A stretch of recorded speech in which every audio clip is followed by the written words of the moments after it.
গতকাল দিন থেকেই গণভবনের চারপাশ ঘিরে হাজারো মানুষের ভিড় ছিল। রাজধানীর এ প্রান্ত থেকে ও প্রান্ত পর্যন্ত যেখান থেকেই যে পেরেছেন ছুটে এসেছেন প্রধানমন্ত্রীর সরকারি এই বাসভবনের দিকে।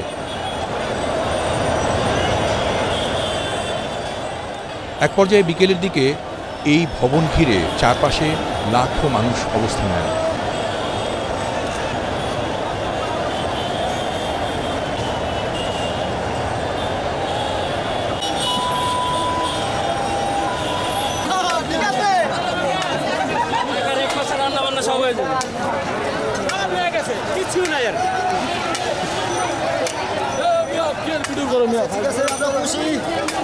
কেউ কেউ ভিতরে ঢুকে পড়েন এবং বিভিন্নভাবে এই গণভবনের গাড়িতে গাছপালায় নানাভাবে আঘাত করা হয়। আপনারা দেখতে পাচ্ছেন যে একটি গাড়ি পড়ে আছে গণভবন চত্বরে এবং এই গাড়িটি পুড়িয়ে দেওয়া হচ্ছে। বিভিন্নভাবে গণভবনের দেয়ালে নানা রকমের গ্রাফিতি করেছে কেউ কেউ। গণভবনের চারদিকে এখনও ছড়িয়ে আছে নানা রকমের ধ্বংসস্তূপ।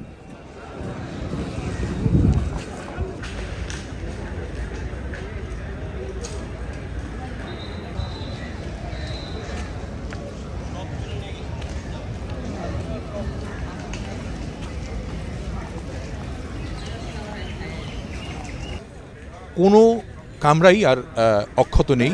গণভবনের ভেতরে সকাল থেকেই অনেকে ঢুকেছেন, কেউ কেউ ঘুরে ঘুরে দেখছেন, মোবাইল ফোনে লাইভ করছেন, কেউ কেউ বাচ্চা নিয়ে এসছেন। আশেপাশের বাসা থেকে অনেক নারীরা এখানে এসছেন। সেখানে গণভবনের প্রধানমন্ত্রীর রান্নাঘর, শোবার ঘর, বারান্দা এবং সব জায়গাগুলো তারা ঘুরে ঘুরে দেখছিলেন, আমরা দেখলাম।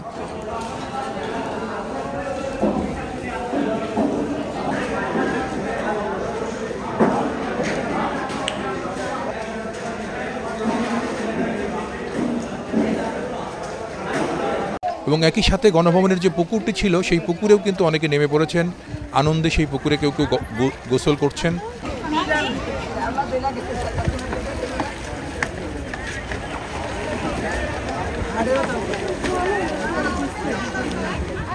এই গণভবনের বিভিন্ন আসবাবপত্র বাইরে নিয়ে আসা হয়েছে এবং প্রাচীরগুলো ভাঙা ছিল, সেই প্রাচীর দিয়েও কিন্তু অনেকে সেখানে ঢুকছিলেন।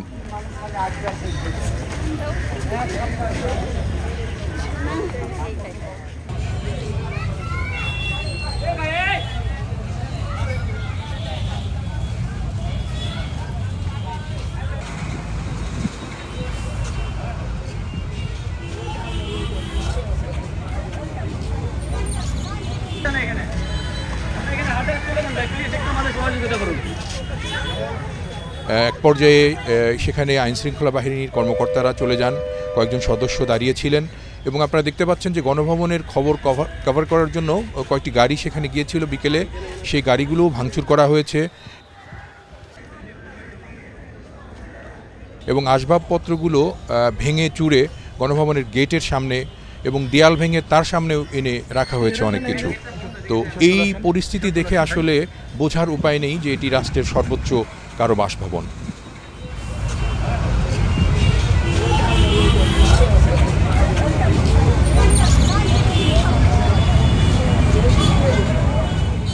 বাংলাদেশের প্রধানমন্ত্রীর অফিসিয়াল বাসভবন যেটি গণভবন, তার সামনে আমি দাঁড়িয়ে রয়েছি। আমার পেছনে দুপাশে এদিক ওদিক দিয়ে হাজার হাজার মানুষ আসছেন। তারা গণভবনের আজকের অবস্থাটা কি সেটি দেখার জন্য আসছেন। আপনারা সবাই জানেন এই বাসায় থাকা বাংলাদেশের সাবেক প্রধানমন্ত্রী তিনি গতকাল সকালের দিকে পালিয়ে গেছেন এই বাসা থেকে এবং তার চলে যাবার পর লক্ষ মানুষ, হাজারো মানুষ এই ভবনে ঢুকে তাদের অস্তিত্বের জানান দিয়েছেন। গণভবনের এরকমের চিত্র কিংবা বাংলাদেশের সরকার প্রধানের বাসভবনের এরকমের চিত্র এর আগে দেশের মানুষ আর দেখেননি।